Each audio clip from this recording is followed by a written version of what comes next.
Misalnya ana sahabat sugih, takokane pundi? Yasaluna kama za yunfikun. Nabi kula niku sugih. Duit kula tak kekno sinten. Saiki ora ngarep wong sugih ngaku sugih. Lho sahabat kok takok mlete lho, sing sugih takok yasaluna kama za yunfikun. Kanjeng Nabi kula niku sugih. Tak kekno sinten duit kula. Jare Kanjeng Nabi ya kekno keluargamu kekno ngene-ngene. Wonten malih Tolkhanu sahabat sugih. Duwe kebun kurma paling apik. Bareng wonten ayat lantana lul birra hatta tunfiku mimma tuhibbu. Langsung disedekah. Engko sing pakar astronomi, pakar falak, pakar perbintangan takok Nabi yasalunaka anil ahillah. Engko sing wong wedok ngalami haid yasalunaka anil mahid. Saiki ora wong sowan kiai ini ben sugih. Ben utange iso kesahur. Mungkin ini dia diutang ora iso nyaur.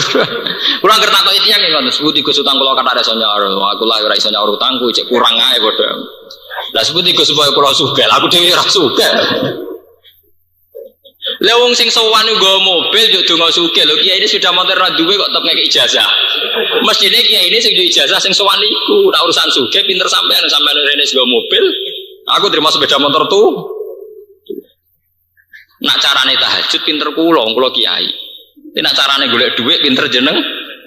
Dadi jenengan ngijazahi kula carane golek dhuwit, sampean tak ijazahi urusan tahajud. Niku barter tenan. Ora tetep ora duwe dhuwit kok ngijazahi wong sing luwih duwe dhuwit. Waktu gale kok ning pondok Joko Tuwa ngijazahi dunya mahabbah. Ndekne dhewe nganti Joko Tuwa iku ora payu.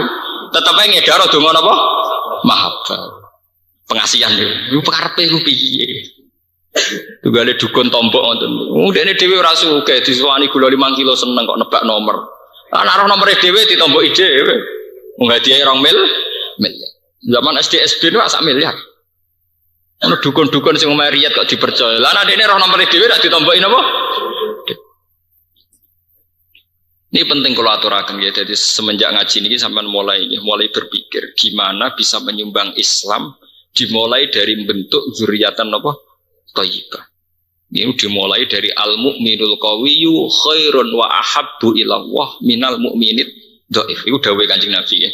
Al-mu'minul qawiyyu khairun wa ahabbu ila Allah minal mu'minid dhaif. Orang mukmin yang kuat tuh bisa kuat secara fisik, secara intelektual, kuat secara visioner. Itu khairun wa ahabbu ila Allah. Karena kena didu. Orang mukmin yang kuat secara fisik, secara intelektual, secara materi kena didu. Kena didu mbek wong dolim sing kuat juga. Terus sampai ke dadi wong mukmin Duh kok nderek niki takoki. Milih presiden sapa ora iso nentokno. Kita harus pakai ketentuan tadi sing menurut sampeyan mendekati dengan kriteria keislaman. Ya keislaman cara sampeyan. Ya Islam macam-macam lah bentuknya, stabilitas nasional ya Islam, jilbaban ya Islam, kok ngukurnya jilbab toh, ya adil. Mau Islam ora bakal jilbab toh, urusan kekuatan Islam itu ora jilbab toh, ya adil. Urusan jilbab gegere kak, ora karuan. Jenenge mendiskreditkan ya, cara kula ya adil. Peroranya tuh ya Islami, termasuk Islam itu ya nyarano itamun fi yaumin dimas. Paham gimana kalau terusakan guys, sing menyangkut yaumanat kullu unasim bi imamihim niki sing menyangkut niki ganti bakasan nggih niki rodok santai niki urusan akhirat. Ayat ini yang kemudian dipakai dalil para ahli thariqah, para tokoh syariat untuk supaya punya sanad. Nggih kula baleni malih nggih. Ayat ini dipakai dalil para mursyid, para ulama rata-rata itu disebut sanad. Ya disebut apa? Sanad. Utawa silsilah ya. Sebab niku semua thariqah muktabarah, semua pondok sing salaf niku mesti gada sanad. Nggih kados kula saking bapak kula dugi Badullah Mbak Arwani ngantos Mbah Munawir ngantos Kanjeng Nabi misalnya sanad Quran kula. Misalnya sanad kitab kula nggih kula tok Ki Memun Mbak Zubair terus Mbak Fakih Mas Kumambang terus dugi Pak Mahfud Termas dugi Sayyid sinten sing aran Yana Abi Bakar napa Sato terus muridnya sinten Sayyid Zaini Dahlan ya sampai ke Kanjeng Nabi itu. Dalam thariqah juga gitu, semua mursyid juga punya sanad sampai Syekh Hasan Asadali apa sampai Abdul Qadir Al-Jilani atau sampai Syekh Bahauddin sinten anak sebentar. Sampai ada pepatah, man ta'allama bila syekhin fasayhu napa setan. Orang yang belajar tanpa guru maka gurunya setan. Niki nggih penting nggih. Memang kesalahan intelektual kampus itu tidak mempedulikan guru tanpa sanad, hanya mengandalkan buku. Itu untuk konteks keislaman itu tidak benar. Kecuali kalau ilmu sains murni ya, kayak kedokteran, kayak astronomi itu tidak apa-apa. Tapi kalau konteks keislaman itu tidak bisa, harus dengan guru. Karena kalau konteks keislaman pakai buku, sekarang itu era global. Era global itu ada Islamic Studies, kajian apa? Islam. Di Barat itu banyak profesor Katolik, tapi ahli Islam. Di Eropa banyak pakar keislaman, tapi non Muslim. Karena sekarang sudah Islamic Studies, jadi Islam dianggap kajian. Sama seperti kita juga tahu Bible, tahu Barnabas. Kalau piyambak sering mau Bible, mau Barnabas, saya juga sering mau buku-buku non Quran gitu. Tapi kan kita sebagai studies, sebagai perbandingan, sebagai kajian. Ini ulama dulu juga sering baca Injil. Ulama-ulama top ya baca Injil. Karena mereka adalah akademisi, apa? Akademi. Sama sekarang tokoh-tokoh pendeta juga baca Quran, baca terjemahan apa? Quran. Sampai teng McGill teng Kanada wonten jenis Islamic Studies.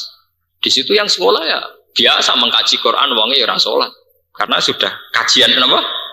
Islam. Jadi teng Barat itu biasa. Profesor Islam, maksudnya profesor tentang Islam ora kok agamane apa? Lho nggih itu kalau sekarang di era akademik ya kula biasa seminar kalian rektor napa Kristen. Dia rektor di Universitas Kristen seminar. Dia biasa tanya jawab urusan Quran. Ya apal deh.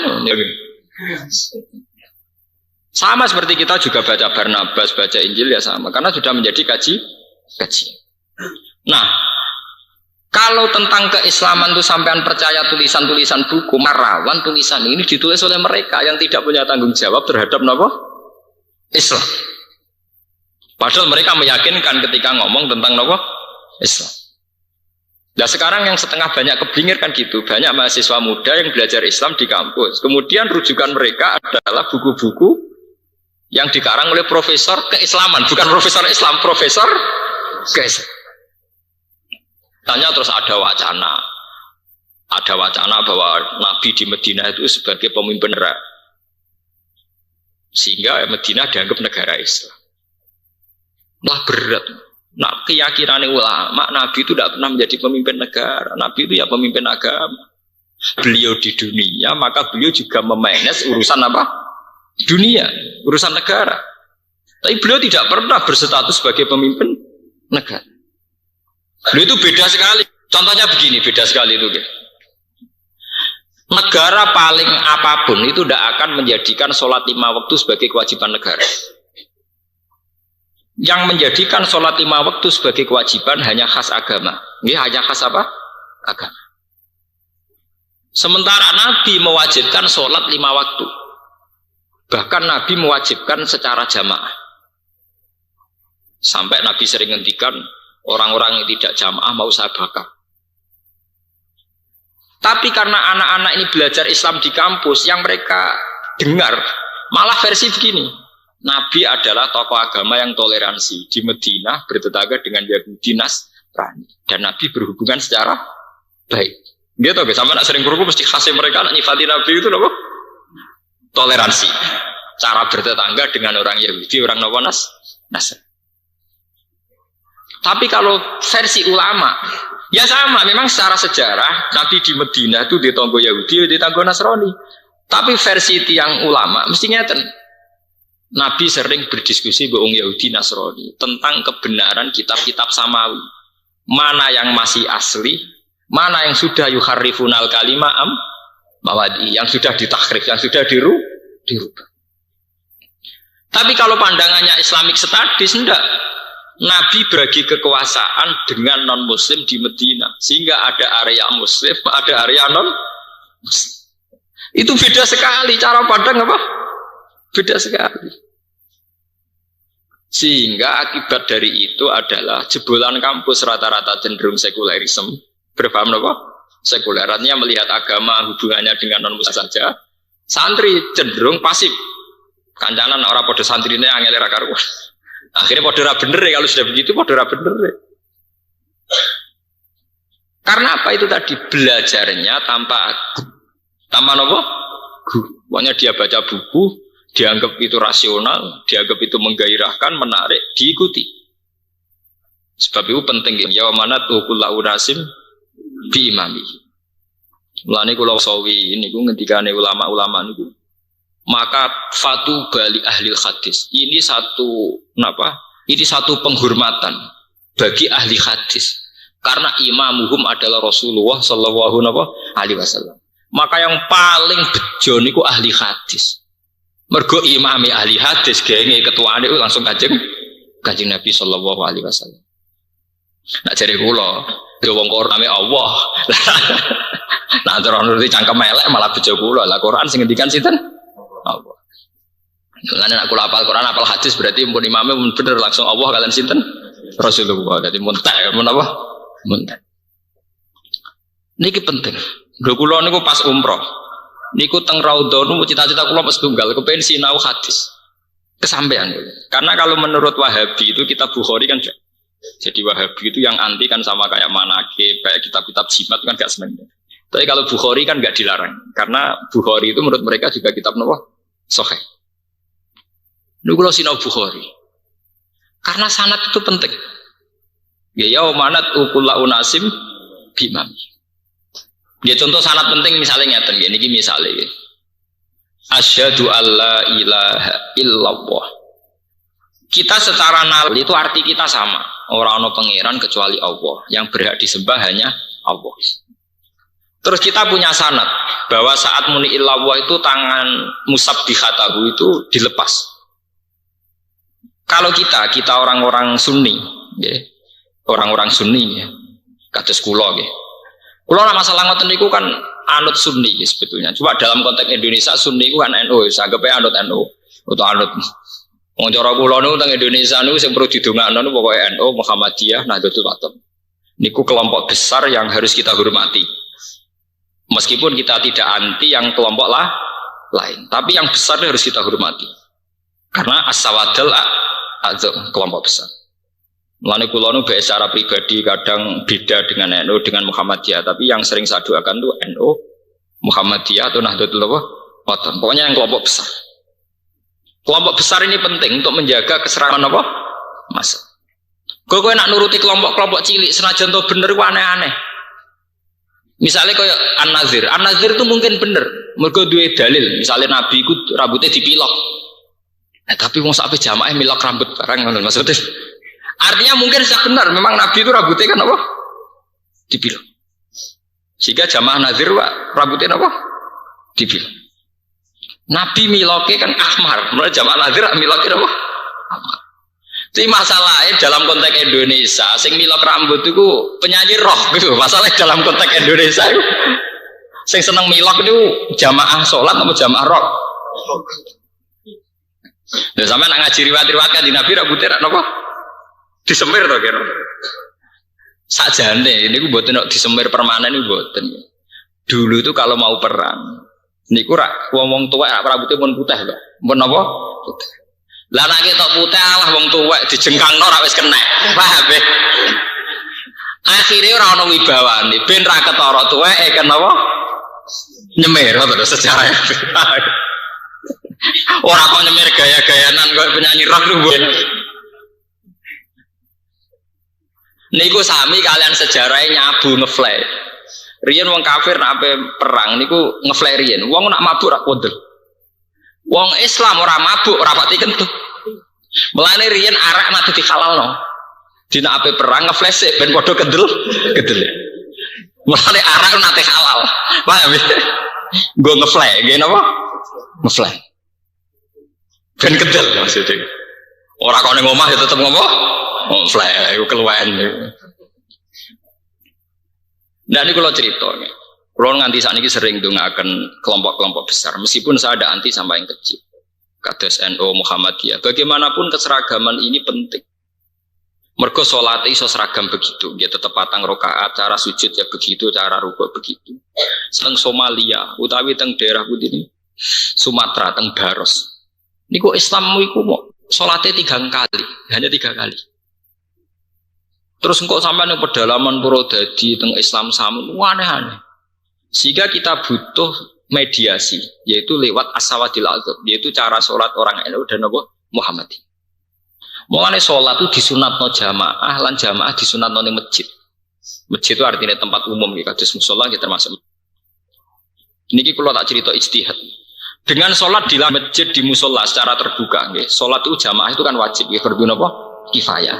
Maka ada standarisasi sholat, ada ukuran umum tentang napa? Sholat. Mergo sholat nak gak ono standare, orang akan subjektif. Misalnya sholatnya ora di dhuwit nak sujud suwi. Sing utange akeh nak sujud suwi. Sholatnya wong seneng cepet. Nah, dengan jamaah ini kan ono standar, cek sing sumpek, cek sing seneng ya sholatnya modelnya begitu. Paham ya? Begitu juga menyangkut sedekap.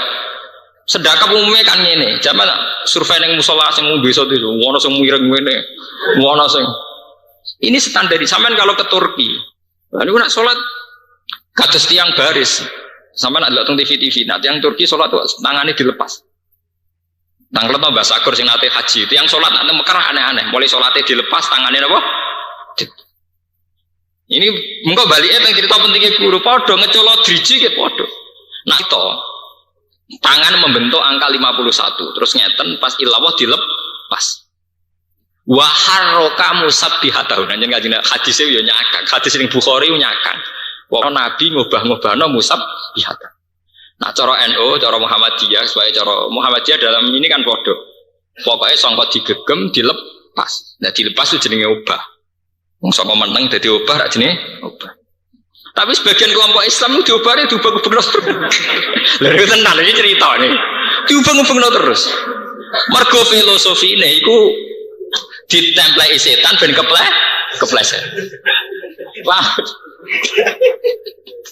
Lah jare wong NU, cek goblok setan diubah ngono kok ceblok.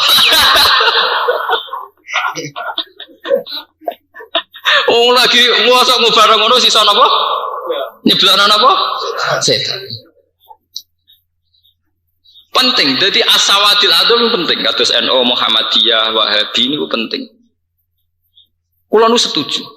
Kula nu anggere salat istihad teng pangeran wis kowe bae ngalim lah, duwe pendapat pribadi lah, kudu anut umume wong.